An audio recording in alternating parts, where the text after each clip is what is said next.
ठीक है, चलो।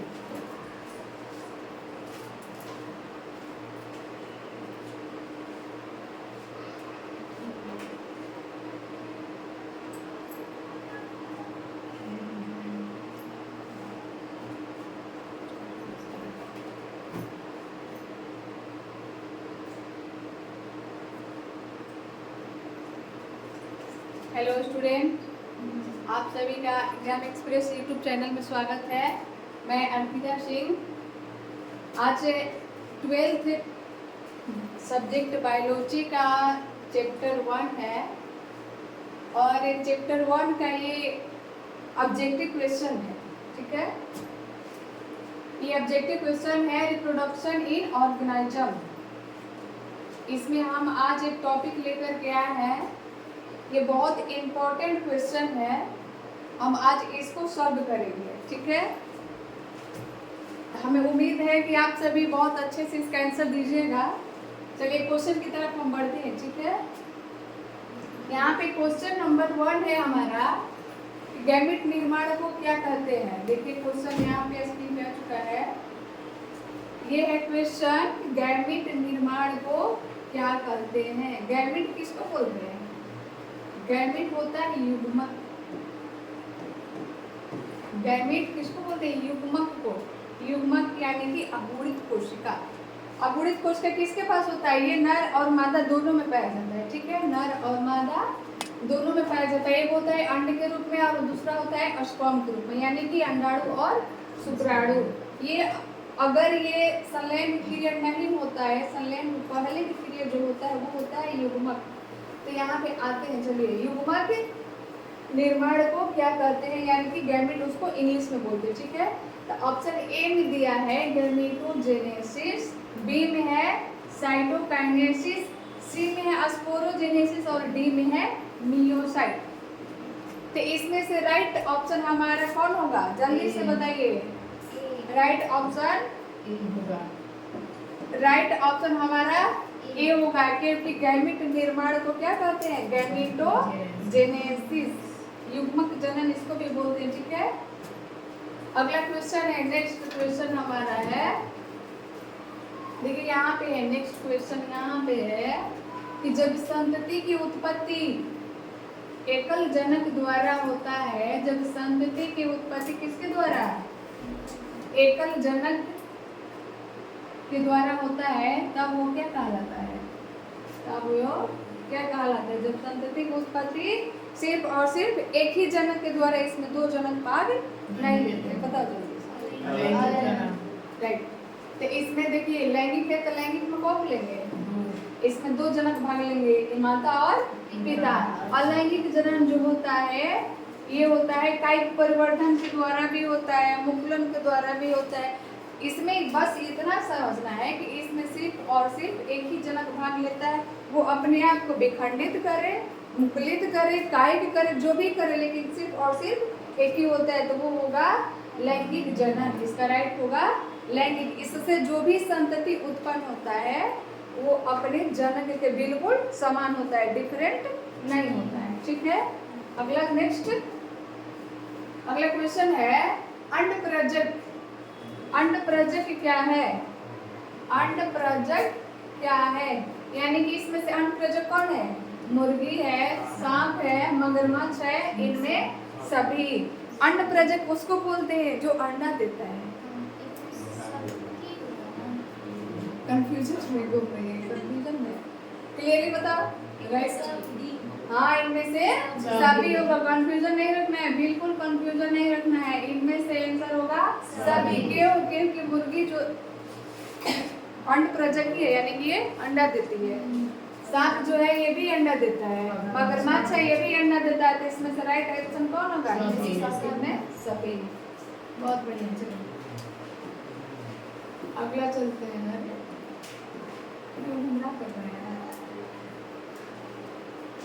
क्वेश्चन नंबर 5 है, क्वेश्चन नंबर 5 पढ़ने लगा। देखिए क्वेश्चन नंबर 5 में है कि द्विगुणित। द्विगुणित किसको बोलेंगे? यहाँ पे तो पहले इसको बोलेंगे युग्मनज। किसको? युग्मनज। द्विगुणित डिप्लॉइड, इसको बोलते हैं ट्विन। इसको किससे सूचित किया जाता है? ट्विन से सूचित किया जाता है। तो अब आ रहा है कि द्विगुणित कौन है? क्या अंड है या पराग है या दोनों है? तो ये तीनों क्या है? राइट आंसर कौन होगा? युग्मनाज। हम पहले लिख दिए चतुर है तुम लोग, ऑप्शन पे ध्यान ही नहीं है पर इसको ऑप्शन पे हमको ध्यान ही नहीं है, आपको यही आंसर इसका लिख दिए। चलो कोई बात नहीं, उससे कोई फर्क पड़ेगा। चलिए अगला।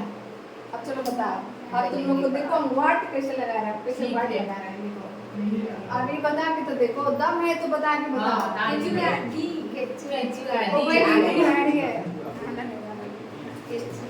उभयलिंगी प्राणी मुर्गी है, सांप है, ए और बी दोनों है, लेकिन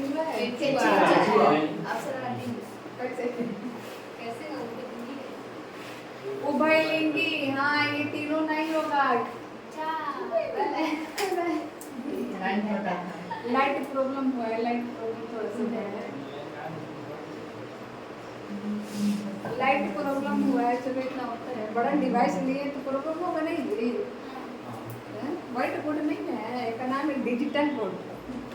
तो डिजिटल बोर्ड में पढ़ोगे तब तो थोड़ा सा परेशानी झेलना पड़ेगा ना। वो उभयलिंगी प्राणी केचुआ कैसे होगा बताओ? केचुआ कैसे होगा बताइए? उसमें दोनों ही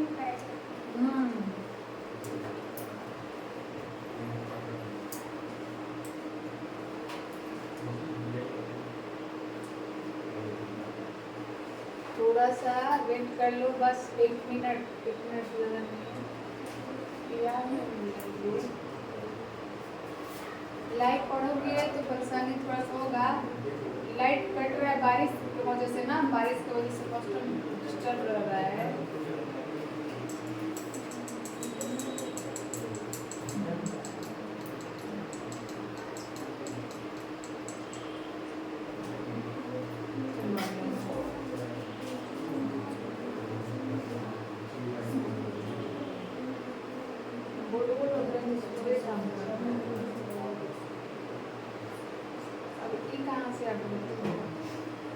चलो उभयलिंगी प्राणी, इसमें से कौन होगा राइट आंसर? राइट आंसर होगा डी केचुआ। ठीक है, चलिए आगे की तरफ चलते हैं। अगले क्वेश्चन है कि निम्न में से कौन द्विगुणित संरचना है? क्वेश्चन इसमें थोड़ा बहुत घुमा फिरा के दिया है। ठीक है, एक ही क्वेश्चन है, घुमा फिरा के दिया है कि निम्न में से कौन द्विगुणित संरचना है। तो पहले दिया है अंडाणु होगा, बिल्कुल नहीं। शुक्राणु होगा, नहीं। क्यों होगा भाई? ये तो युग्मन है ना, तो इसका राइट आंसर कौन हो जाएगा? सी युग्मनज।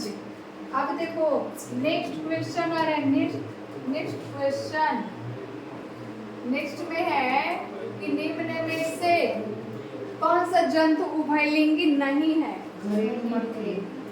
इनमें से कौन सा जंतु है जो उभयलिंगी नहीं है? राइट आंसर इसमें देखो, इसमें भी राइट आंसर घबरा रहा है जी। राइट आंसर डी होगा। अब देखो फिर से वही क्वेश्चन में घुमा फिरा के आ गया, लेकिन ऑप्शन थोड़ा सा डिफरेंट किया है ना। ये आया हुआ है 20 में, 17 में और 16 में। ऐसा क्वेश्चन बहुत ज्यादा अच्छे लगता है। ठीक, तो इसमें से बता दो बस वही युग्मनज जिक्र करता है ना, हमको लगता है ना कि सब छापने में दिक्कत कर देता है। मुकुलन द्वारा जनन किस में होता है? मुकुलन द्वारा जनन ईस्ट में होता है। राइट आंसर ए होगा। ठीक है, अगला है निम्न में कौन उभयलिंगी पादप नहीं है? उभयलिंगी नहीं, उभयलिंगाश्रयी में ये लग गया, ये श्रयी पादप नहीं है। बता दो।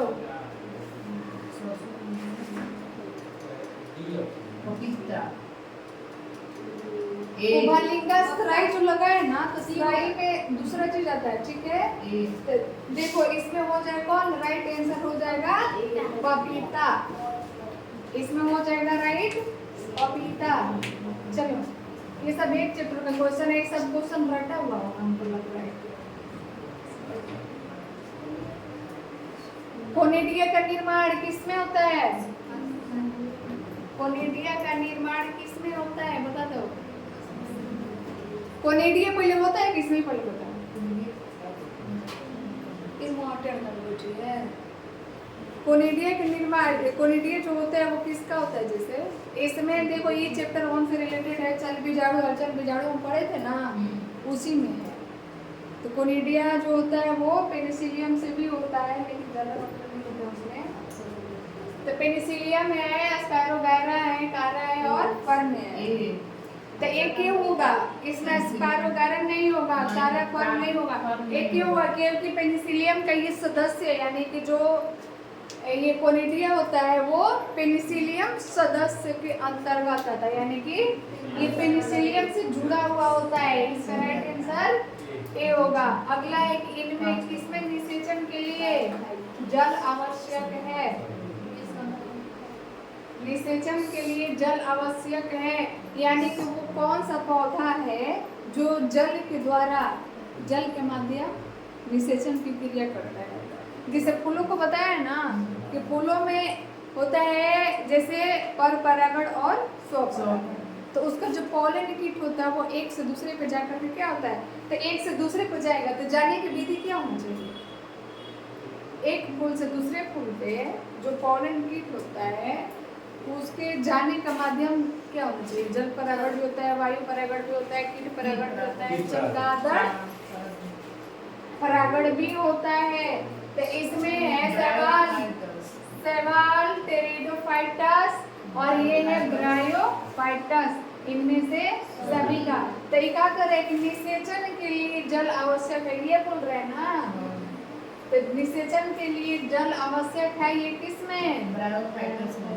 ब्रायोफाइटस के अंतर्गत कौन कौन सा पौधा आता है,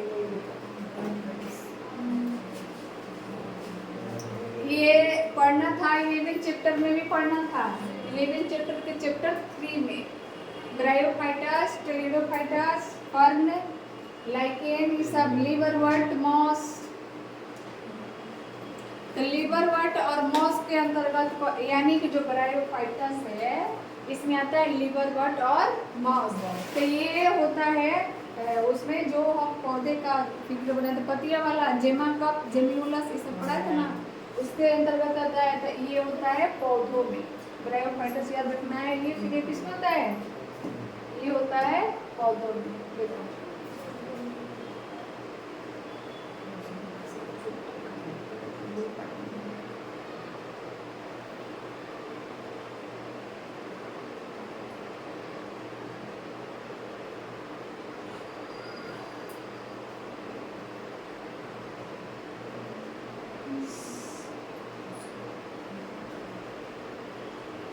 चलो हो गया ना, हो गया ना जी। चलिए अगला क्वेश्चन, इनमें से किसमें पतियों द्वारा वर्धी जनन होता है, बता दो जी। अस्पाइरोगायरा, वर्धी जनन बोल रहे हैं ना, पतियों द्वारा वर्धी जनन।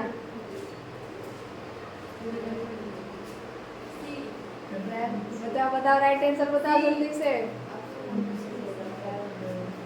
वर्धी पतियों द्वारा वर्धी जनन, मर तो उसको जिद्दू लपड़ मार पीछे से, बस वही ले गलती करके रो। ब्रायोफिलम की पतियों द्वारा वर्धी जनन जैसे होता है, देखो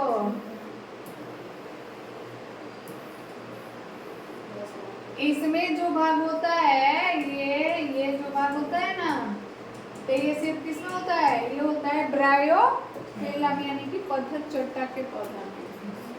तो इसे का राइट आंसर क्या होगी, कारण में ऐसा होता है क्रिया नहीं होता है, क्या कारण नहीं।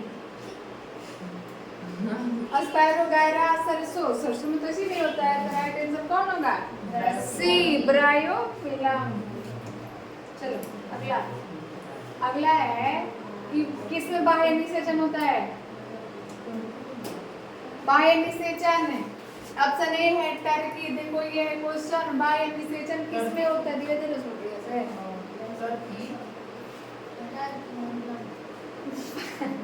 बाह्य निषेचन किसमें होता है?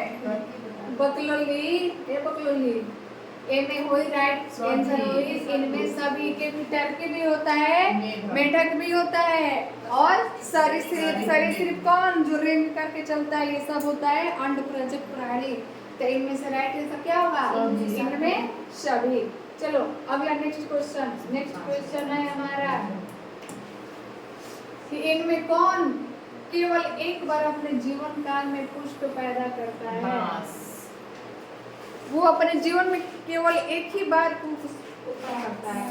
कयांक तो हर साल फलता है, लीची भी होता है, हर मौसमी होता है, ये सब मौसमी जामुन भी। ये तीनों को अगर देखा जाए ऐसा भी हम देख सकते हैं कि आम हो गया, लीची हो गया, जामुन हो गया। तो अब देखो यहाँ पे पहले आम आता है कि पहले लीची? लीची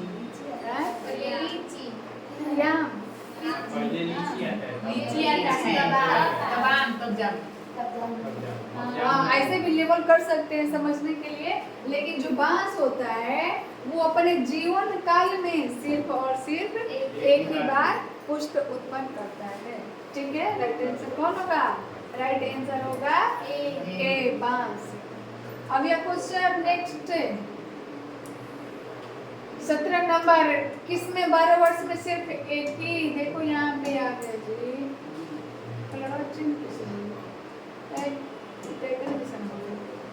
किसमें 12 वर्ष में सिर्फ एक बार ही पुष्प खिलते हैं? 12 वर्ष में ये आया था पिछला ऑब्जेक्टिव में एग्जाम में। तो इसमें देखो सूर्यमुखी होता है वो हर साल फुलाता है, हर साल क्या वो हर समय फुलाता है। बरगद भी ये यानी कि ये सीजन वाला होता है। बरगद का फल खाए हो? बरगद में भी सीजन पे फल होता है। आजकल जो समय चल रहा है ना, बरसात, आषाढ़ के समय बरगद में फल मिलता है ना, बुझाइए। बरगद यानी कि बर का पेड़। महुआ ये होता है साल में, सालों साल होता है नहीं, इस साल में एक बार होता है। मतलब हाँ वही, ये हर साल होता है। इसका मौसम होता है मार्च या अप्रैल। मार्च अप्रैल नहीं, ये होता है मार्च ही होता है, ठंडे में होता है। 23 को ले लो, जनवरी या फरवरी, जनवरी या फरवरी। अब लास्ट में क्या बचा? मीलादुन्नबी जो होता है वो 12 वर्ष में केवल एक बार पुष्प उत्पन्न करता है। चलो नेक्स्ट चलेगा ना। नेक्स्ट क्वेश्चन है कि जब नर और मादा गैमेट में युग्मन, आगे कहीं जा गई, अब देखो सबने की माथा चकराई होता है तब वो क्या कहलाता है? बोलो लैंगिक जनन। कैसे? मादा और मादा दोनों युग्मक और युग्मन में लाखों के अंतर है। एक हो गई युग्मन और दूसरा का हो गई युग्मक के। हाई ना हाई का ये दोनों फीचर तो ध्यान बता दो। युग्मन कर रहे हैं ना, युग्मन किसमें होता है? तो युग्मक की जो क्रिया होती है वो होती है लैंगिक में, और युग्मन की जो क्रिया होती है वो होती है अलैंगिक में। युग्मन यानी कि होता है वो सिर्फ जिसमें एक ही जनक भाग लेता है, और युग्मक होता है जिसमें दो जनक। ठीक है, नेक्स्ट चले। याद रहेगा सब ना, लिखने की जरूरत नहीं है ना, वही जा रही है। तुम्हें से पूछेंगे, कल पूछेंगे, कल क्लास में, कल क्लास में पूछेंगे मनुष्य के। देखो मनुष्य के युग्मकों में गुणसूत्रों की संख्या कितनी होगी? अब इसमें एग्जाम में क्या होता है कि बहुत सारे लोग मार खा जाते हैं। तो एक कौन लिख देगा 23, कौन लिख देगा 46, 22 में तो कौन 22 मार दी, कौन 44 मार दी। अब लोग इन जनिनो की कौन में होला तो ये कोना कोना में वाला देखो बता रहे हैं, ये जो 23 होता है, अगर जोड़ा कहता है, यहाँ पे जोड़ा कहता है किसका, गुण सूत्र का ना। अगर गुण सूत्र का जोड़ा कहता है तब 23 होगा, अगर संख्या कहता है तो कितना होगा, 46 होगा। अब चलते हैं 22 के पास। ऑटोसोम में क्रोमोसोम की संख्या, यानी कि ऑटोसोम में जोड़ा कहेगा तब होगा 22, और ऑटोसोम में संख्या कहेगा तो कितना होगा,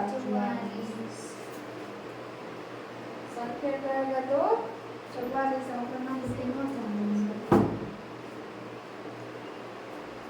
ठीक है, तो इसका राइट आंसर क्या होगा, राइट आंसर होगा 46। ऐ समझ में साफ है, समझ के पढ़ोगे ना तो ये देखो ऑब्जेक्टिव अगर 35 को राइट मान लेते हैं तो 35 नंबर तो जी तुमको सूखल मिल गया नहीं। अब 35 नंबर का थ्योरी में नहीं ले सकता है जी, ले सकता है ना। अब देखो अब आ रहा है अगला क्वेश्चन आ रहा है,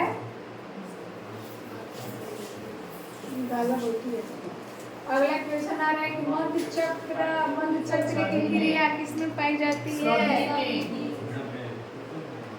गाय में, भेड़ में, कुत्ता में।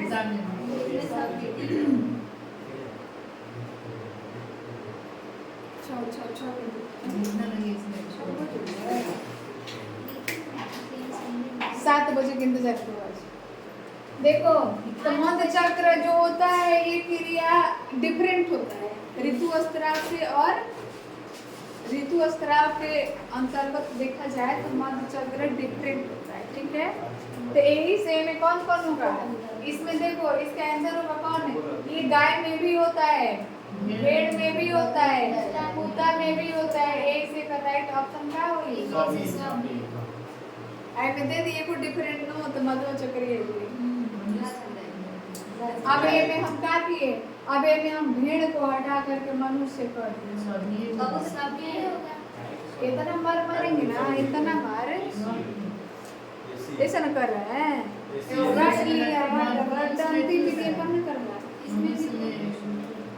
मनुष्य में मध्य चक्र नहीं बल्कि ऋतुस्राव चक्र की क्रिया होती है। ठीक है, तो इनमें सभी कैसे देगा, यहाँ पे तुम्हारा सी ऑप्शन दे देगा ना।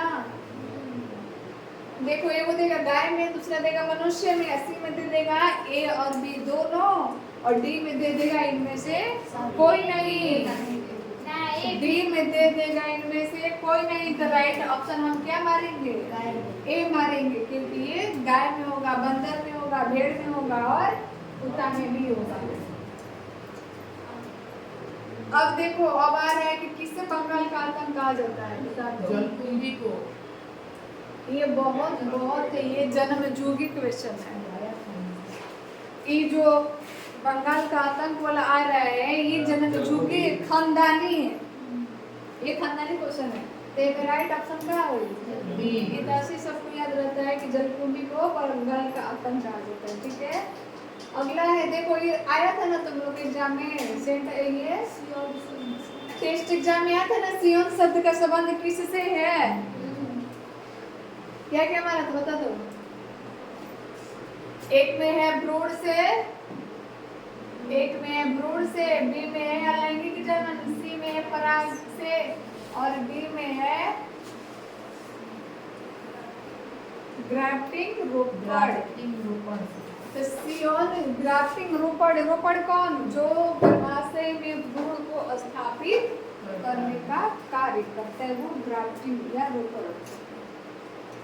ठीक है, तो भ्रूण विज्ञान से भी हो सकता है, भ्रूण विज्ञान से भी इसमें तुम लोग का जो ऑप्शन था ना तो उसमें हमको लग रहा है कि ग्राफ्टिंग नहीं था, नहीं था, ग्राफ्टिंग ऑप्शन नहीं था, दूसरा था। तो उसमें ये भ्रूण विज्ञान से भी होता है क्योंकि भ्रूण और रोपड़ दोनों का एक न एक दूसरे से कनेक्शन है। लेकिन अगर ऑप्शन राइट दिया है तो हम ऑप्शन क्या मारेंगे, ग्राफ्टिंग रोपड़। ठीक है, नेक्स्ट चले। अब यहाँ पे चलो आ जाओ, यहाँ पे कह रहा है यहाँ पे कह रहा है कि आलू में आलू जेमा में द्वारा अच्छा जेमा द्वारा प्रजनन होता है। तो जेमा द्वारा अगर कहा जाए तो प्रजनन किसमें होता है? जेमा द्वारा प्रजनन किसमें होता है? उच्च श्रेणी के पौधों में, निम्न श्रेणी के जंतुओं में, कुछ ब्रायोफाइट में, स्तनधारियों में। बता दो। ए ऑप्शन ए है उच्च श्रेणी के पौधों में, निम्न श्रेणी के जंतुओं में, कुछ ब्रायोफाइट में, स्तनधारियों में। तो ये जो जेमा होता है वो किसमें होता है? यहाँ पे देखो, जब आपको पता है ना जेमा द्वारा, ये होता है किसमें? Liver but.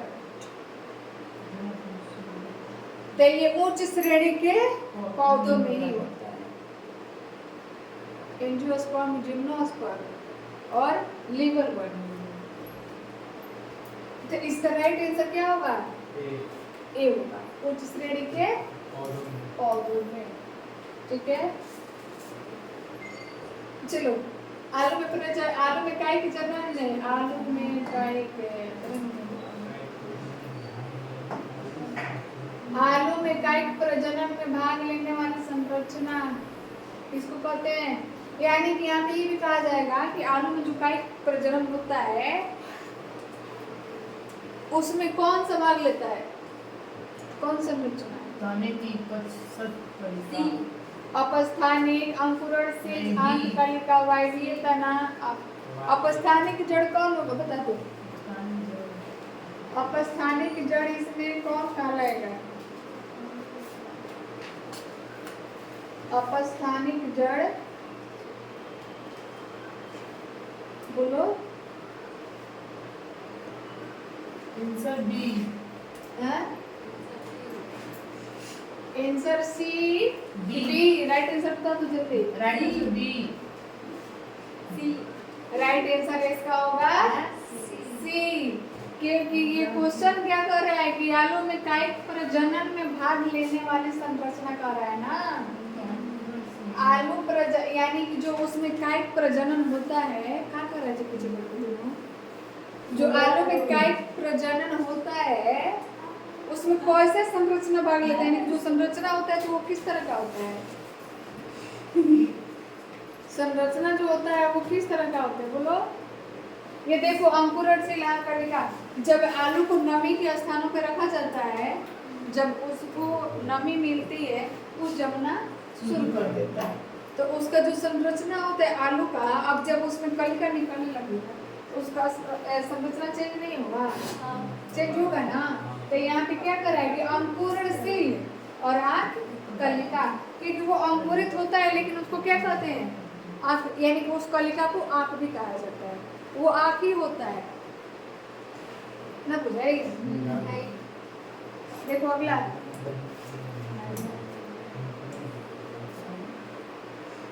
हाइड्रा लैंगिक जनन करता है। कब करता है?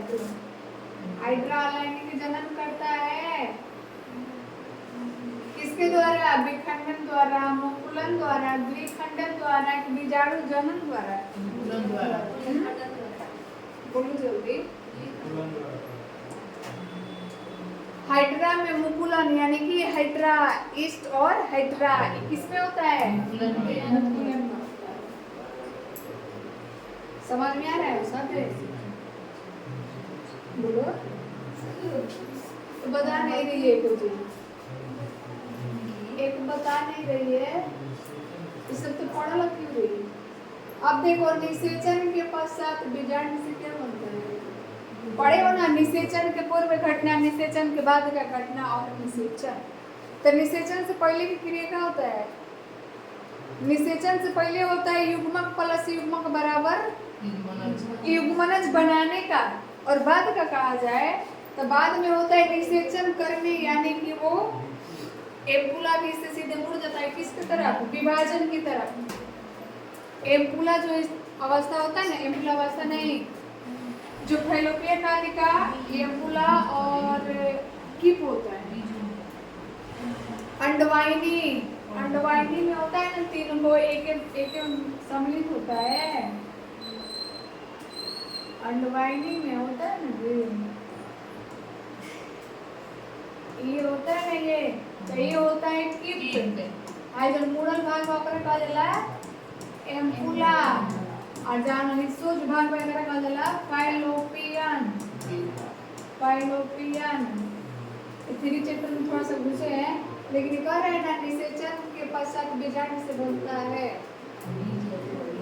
तो निषेचन के पश्चात यानी कि ये फल में होता है, लेकिन हमें जो बता रहे हैं ये मनुष्य में होता है, इसके ऊपर ये डिपेंड करता है। ठीक है, तो ये भाग इसमें नहीं होगा, ये बिल्कुल उसके अपोजिट है। ठीक है, तो अब देखो ये कह रहे पौधों में, ये पौधों का बात बोल रहा है कि निषेचन के बाद पश्चात बीजांड से क्या बनता है। तो इसमें हमको मिल जाएगा क्या कि बीजांड से बनता है कौन, बीजांड से तो बीज ही बनता है ना, ये बना पता है। यहाँ पे देखो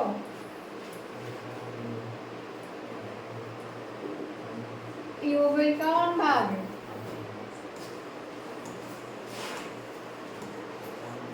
अब देखो ये होता है वर्तिकाग्र, ये होता है वर्तिका, और ये भाग होता है अंडाशय। ये अंडाशय होगा ना, तो अब इस अंडाशय में देखो, इस अंडाशय में क्या सम्मिलित है, ये है बीजांड, इसका नाम है बीजांड। अब तो यहाँ पे मिल गया हमको क्या बीजांड। तो हमारा क्वेश्चन क्या कर रहा है कि निषेचन के पश्चात बीजांड से क्या बनता है। तो निषेचन के पश्चात बीजांड से क्या मिल सकता है हमको, बीज ना मिल सकता है जी। तो राइट आंसर हमारा कौन होगा, ए होगा। राइट ऑप्शन ए होगा, क्योंकि बीजांड से बीज निकलने का कार्य करता है। ठीक है, अगला नेक्स्ट चले। दाग लगाने की विधि का उपयोग किसके कायिक परिवर्तन में होता है। दाग लगाने की विधि का उपयोग किसके कायिक परिवर्तन में होता है। दाग यानी कि दाग लगना, दाग लगना मतलब क्या है, कोई पौधे में दाग लग रहा है, तो दाग लग रहा है जैसे वो होता है भूमिगत, भूमिगत होता है भूमि के ऊपर। अब देखो एक फर्स्ट क्वेश्चन है, ये तो ऑप्शन है गुलाब, दूसरा है चमेली, तीसरा है आम, और चौथा है इसमें राइट ऑप्शन इसमें राइट ऑप्शन बी यानी कि चमेली। आगे चले, इनमें के समाप्त हो गई 2700, चले आ जाए 28, जैसे आ जाए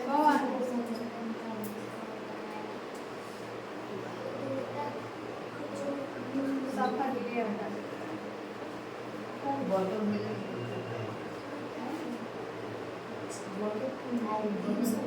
देखो निम्न में से सबसे लंबे यानी कि निम्न में सबसे लंबा जीवन काल किसका होता है, तोता का होता है कितना 240 वर्ष। तितली का कितना होता है, तितली के आप देखो तितली का होता है 1 से 2 हफ्ता, कछुआ का कितना होता है 300 वर्ष, तोता का होता है 140 वर्ष, हाथी का कितना होता है, हाथी का होता है 65 से 70। राइट ऑप्शन कौन होगा, राइट ऑप्शन कौन होगा, बरगद तो होता है ना, बरगद इसमें ऑप्शन थोड़ी ना है, बरगद ऑप्शन रहेगा तब ना ऑप्शन में रहेगा, लेकिन इसका राइट आंसर क्या होगा कछुआ, केचुआ मारेंगे एक से ना। अगला है तेरे को उत्तर जीविता, उत्तर जन्म काल को क्या कहते हैं, उत्तर जन्म काल किस अवस्था में होता है। अब देखो आ रहा है शैशवावस्था, युवावस्था, जीर्णावस्था, इनमें से कोई नहीं, तो शैशवावस्था और युवावस्था, शिशु से लेकर के बाल्यावस्था तक होता है शैशव, युवावस्था यानी कि यंग, और जीर्णावस्था कौन जिसमें जन्म करने की योग्य कौन जन्म। तो इसमें राइट ऑप्शन उत्तर जन्म काल कौन, जनन यानी कि वो क्या कर रहे हैं अपने संतति को बढ़ाने का प्रयत्न कर रहे हैं, अपने अस्तित्व को बढ़ाने का प्रयत्न कर रहे हैं, तो वो कौन जीर्णावस्था। आई समझ में सब? अगला अगला में है एक बीजपत्रियों में रोपण असंभव होता है, क्यों?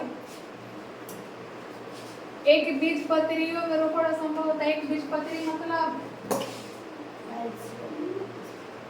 बोलो, एक बीजपत्री मतलब कौन? देखो कह रहे हैं ना कि एक बीजपत्री जिसमें एक बीजपत्र होता है धान में। तो कैबिया में ये इस पे टॉपिक आज पढ़ा है से फर्स्ट ईयर में चैप्टर 6 से चैप्टर 6.2.3 ऐसे कुछ था। तो कैबियम अनुपस्थित होता है, वह शाकील पादप होता है। इनमें संवहन बंडल बिखरे होते हैं या इनमें बीज एक पति होते हैं। कौन होगा? ए कैबियम अनुपस्थित होता है। कह रहा है कि एक बीजपत्रियों में रोपण असंभव होता है, क्यों? कैबियम अनुपस्थित होता है। कैबियम अनुपस्थित होता है।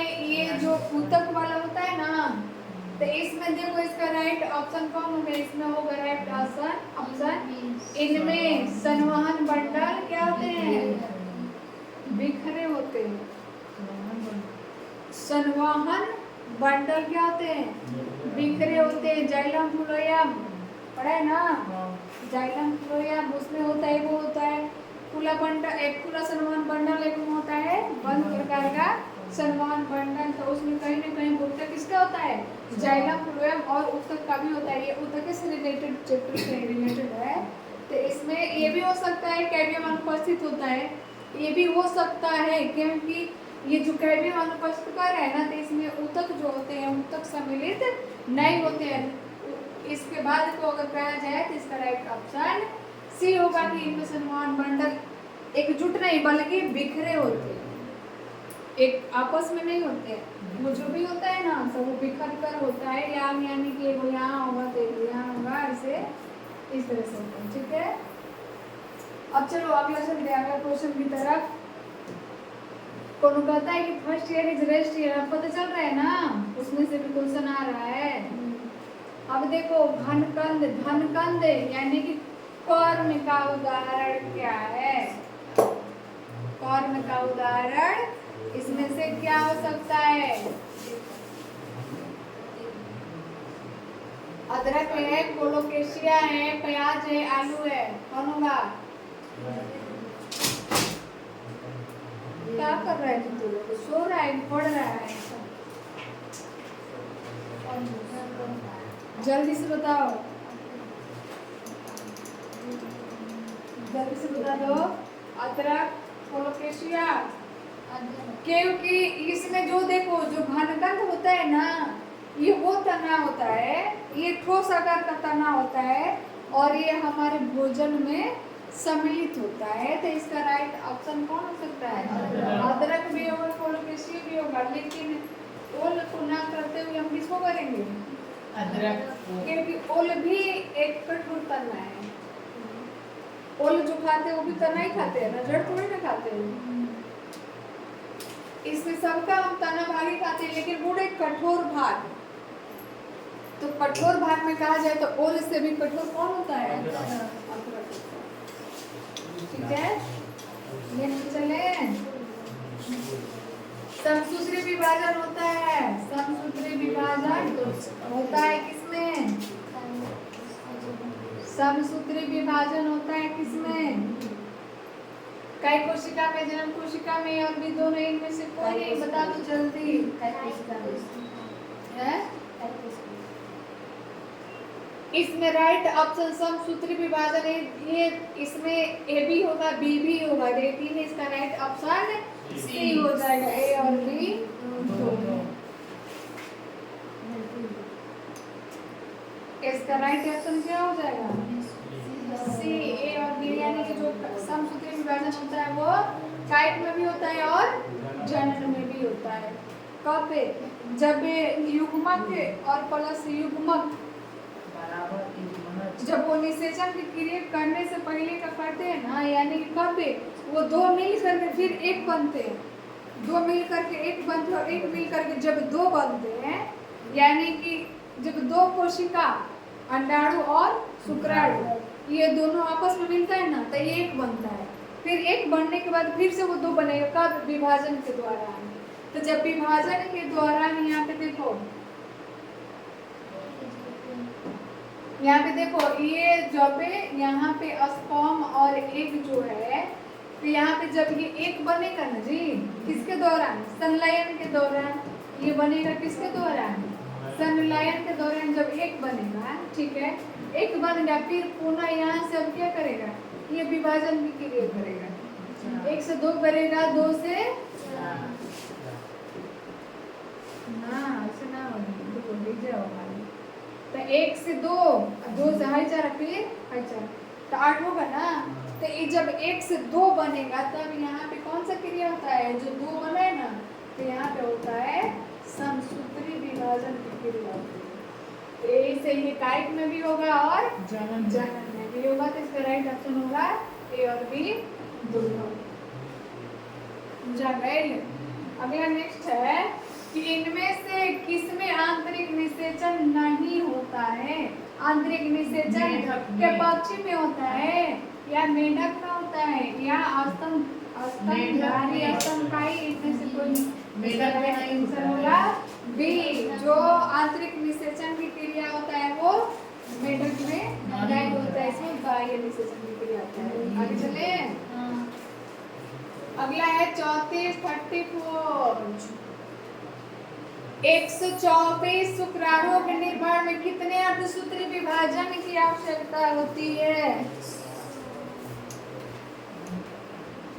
124 क्या बोले हैं?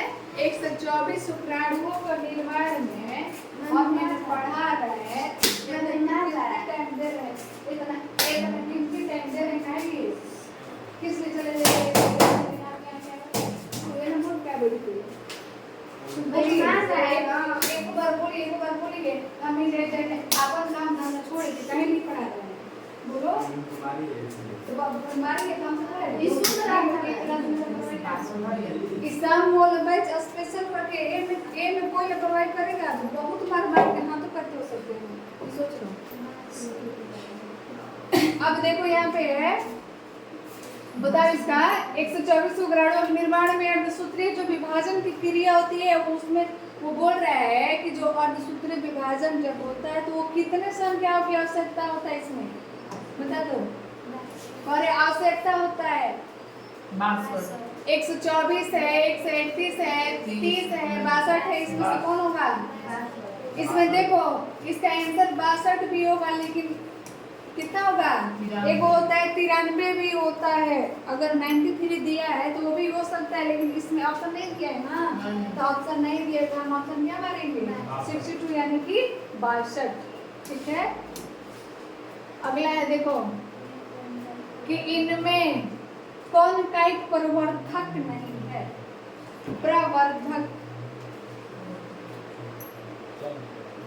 प्रवर्धक नहीं है, प्रकंड है। इका का नाम अजीब अजीब है ना, ये राज्यों में ये चूसक यानी कि जो जैसे चूसक यानी कि जैसे जोक होता है वो ब्लड को चूसने का काम करते हैं। हम जो एक है इसका एक का रस क्या करते हैं? खाते नहीं है बल्कि उसको चूसने का काम करते हैं। ठीक है। तो इसमें शाखा यानी कि आपसे यही सब इसका इंग्लिश दिया है लास्ट में। और हो गया जुस्पोर यानी कि ये है चल बीजाणु, ये है चल बीजाणु। तो इसका राइट आंसर कौन होगा? चल बीजाणु, जिसको जुस्पोर कहते हैं। ठीक है। ये देखो 18 में आया हुआ है। अगला है कि युग्मक सामान्यतः किस प्रकार के होते हैं? युग्मक सामान्यतः ये होगा, इसका आंसर होगा ए, क्योंकि ये जो होता है हैप्लॉइड। हैप्लॉइड इंग्लिश है और इसका हिंदी होता है अगुणित। अगुणित, अगुणित के बाद इसको बोलेंगे युग्मक। और इसको सूचित करते हैं किससे? सिर्फ और सिर्फ एन से ही सूचित करते हैं। ऐसा समझ में? आगे चले। देखो अगला है इष्ट में प्रजनन मुख्यतः किसके द्वारा होता है? हम्म? तो इष्ट में प्रजनन इष्ट में प्रजनन किसके द्वारा? मुकुलन द्वारा। राइट ऑप्शन होगा, ये तो सभी जानते हैं कि इष्ट में प्रजनन मुकुलन द्वारा होता है। ये 8वां 9वां 10वां 11 12 सब होता है। अगला है क्वेश्चन। अदरक में कायिक परिवर्तन किसके द्वारा होता है? राइजोम द्वारा। तो इसका राइट ऑप्शन होगा राइजोम। ये क्वेश्चन हमारे सीटेट एग्जाम में भी आया था। अब देखो अगला नेक्स्ट है कि निम्नलिखित किसमें पादपकाय अगुणित होता है? तो ऑप्शन ए है शैवाल, बी है कवक, सी है ब्रायोफिलम और डी है इनमें से कोई नहीं। बता दो जल्दी से। तो शैवाल।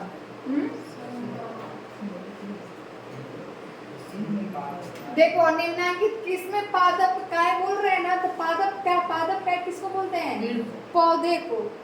ठीक है, तो पादप काय यानी कि जो पादप है वो कल को निकालने का काम करते हैं, तो वो है कौन? ब्रायोफाइटस, यानी कि ब्रायोफाइटस क्या पत्तियों द्वारा होता है। ठीक है, नेक्स्ट क्वेश्चन है 40 नंबर। उच्च श्रेणी के पौधों में अर्धसूत्री विभाजन किस समय होता है? बता दो। उच्च श्रेणी के पौधे,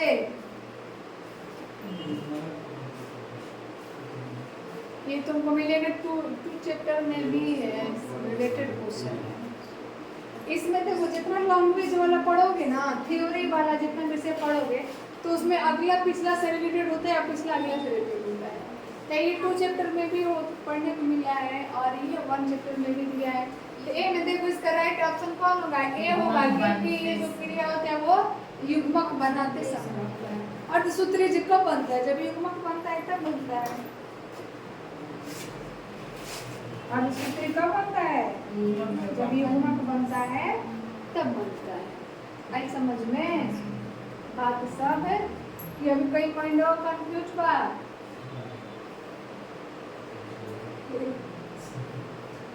अभी 55 लास्ट क्वेश्चन है। देखो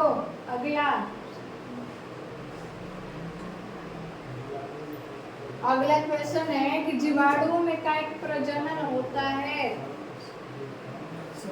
बता दो। विखंडन द्वारा, संलयन द्वारा, खंडन द्वारा कौन होगा? इसमें राइट ऑप्शन होगा सही हमारा ए, क्योंकि जीवाणुओं में जो कायिक प्रजनन होता है वो 1 से 2 भाग में जाने के बाद ही होता है। ठीक है, नेक्स्ट क्वेश्चन है कि बिना निषेचन के फल का विकास क्या कहलाता है? तो ये सिंपल सवाल है। बिना निषेचन यानी कि वो जो जैसे बताए ना, इसमें एग्जाम्पल में आता है, कहा जाए तो अनिषेक जनन इसको बोलते हैं। अनिषेक जनन यानी कि जो जनन करेगा उसको जनन बोलेंगे, और जो अनिषेकी फल भी बोलते हैं, अनिषेकी फल भी इसको कहते हैं, क्योंकि ये जो फल होता है वो बिना निषेचन के विकास के दौरान इसमें युग्मक और संलयन की क्रिया नहीं होती है, परागित की क्रिया नहीं होती है। बिना परागित की हो जाए तो उसका नाम होगा क्या? पार्थोजेनेसिस। नेक्स्ट सल के कंद, ये बल्ब आ रहा है, तो बल्ब में कौन पौधा आएगा? बल्ब किसको बोलते हैं? बल्ब बोलते हैं प्याज को। बल्ब बोलते हैं प्याज को। इधर जी है। अब अगला है कि निषेचन पूर्व की युग्मक जनन क्या है? ठीक है, इसमें होगा राइट ऑप्शन ए होंगे, निषेचन पूर्व घटना होगा। ठीक है, अब इसमें कैसे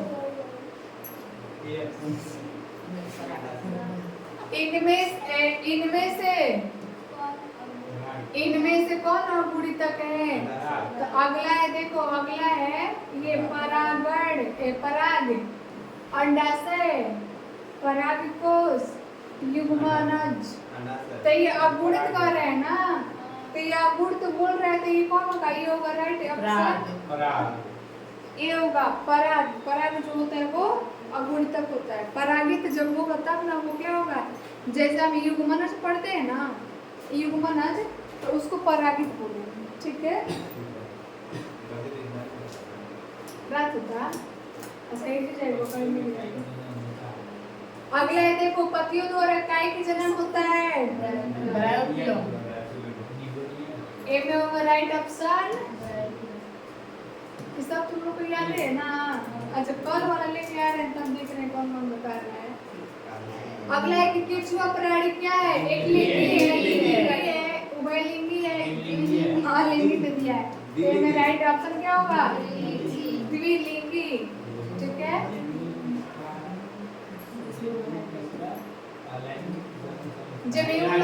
जमीउल किसके अलैंगिक प्रजनन होता है? हाँ ठीक है, इसमें राइट ऑप्शन होगा हाइड्रा। सिनगैमी का अर्थ होता है, ये भी है एग्जाम में, देखो एग्जाम देकर बुला गए, एग्जाम दे करके बुला गए। इसमें सिनगैमी का अर्थ होता है युग्मक संलयन है, युग्मक निर्माण है, दोनों है और ये है कोई नहीं।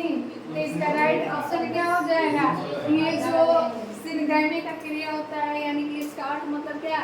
युग्मक संलयन जो होता है उसको सिनगैमी का अर्थ भी कहा जाता है, या सिनगैमी का अर्थ होता है युग्मक संलयन। ऐसा भी क्वेश्चन आता है ना, इन्हीं अर्थों पूछ देता है। जंतुओं में जनन पूर्व की अवस्था क्या कहलाती है?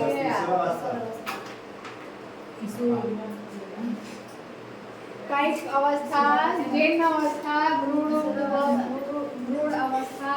में राइट ऑप्शन जंतुओं में जनन यानी ठीक तो कर रहा है किशोरावस्था होय कि जीर्ण अवस्था होय?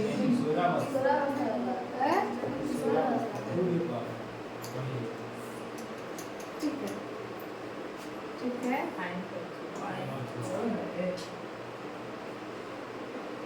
अपना छटपटे को जा लिए बोलो। पौधों में जनन अवस्था की शुरुआत होने के पश्चात, लेकिन नहीं ना बैठिए ना दादी जैसा आराम से।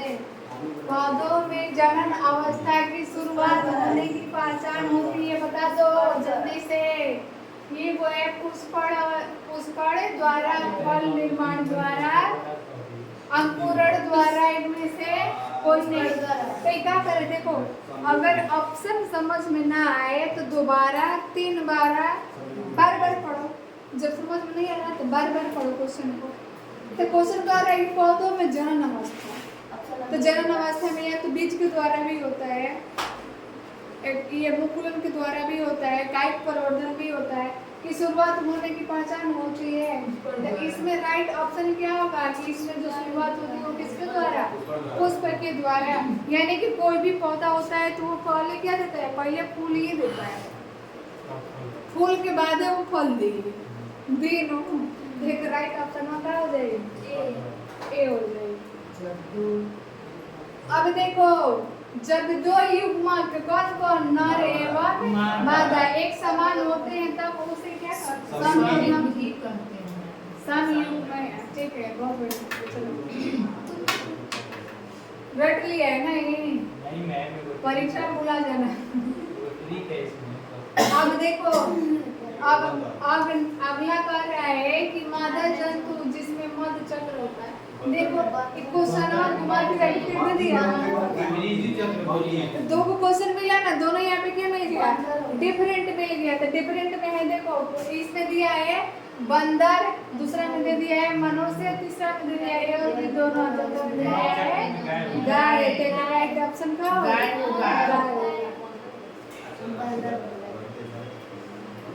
तो 20 पूरा हुआ है। अब देखो कह रहा है कि बिना निषेचन के पौधों का उत्पादन किसके द्वारा होता है? तो निषेचन की क्रिया किसमें नहीं होता है? कायिक प्रवर्धन में नहीं। ऑप्शन हो जाएगा सी, राइट आंसर। अब देखो लास्ट क्वेश्चन है, 20 पूरा हुआ नहीं, बेचारा तपस्या किया। देखो निषेचन आंतरिक होता है, तो ए में माइंड कंफ्यूज होगा का तारा मछली स्टार स्टार फिश है, शार्क है, हड्डीदार मछली और अगला है उभयचर। तो उभयचर तो ऐसे ही अंडप्रजक होता है। शार्क और तारा मछली भी हमको लग रहा है कि अंडप्रजक ही अंडा देता है, निषेचन आंतरिक होता है। तो जब हड्डीदार मछली है इसमें कौन होगा राइट ऑप्शन? सी होगा। तो हड्डीदार, शार्क में हड्डी नहीं है तो यही से कह दिया हड्डीदार मछली है ना। अगर शार्क में कहता है तो भाई गलती हो सकता है, अगर शार्क में कहेगा तो ये गलती हो जाएगा ना। इस ऑप्शन क्या दे दिया इसका? राइट ऑप्शन दे दिया है सी, हड्डीदार मछली। शार्क हो गया, ये हो गया, ये सब क्या है? हड्डीदार मछलियाँ हैं। तो आज के लिए हम इतना ही रखेंगे। 55 क्वेश्चन हम सॉल्व किए हैं और जिसको समझ में नहीं आएगा वो अपना कमेंट में लिख करके जरूर भेज देना। और हमको उम्मीद है कि ये सारा के सारा क्वेश्चन समझ में आ गया होगा, क्योंकि ये चैप्टर 1 से रिलेटेड है और चैप्टर 1 हम काफ़ी बार रिवाइज करा चुके हैं। तब तक के लिए हम इतना ही आज ब्रेक करते हैं और आप सभी को पढ़ने के लिए बहुत बहुत धन्यवाद और हमारी तरफ से गुड नाइट।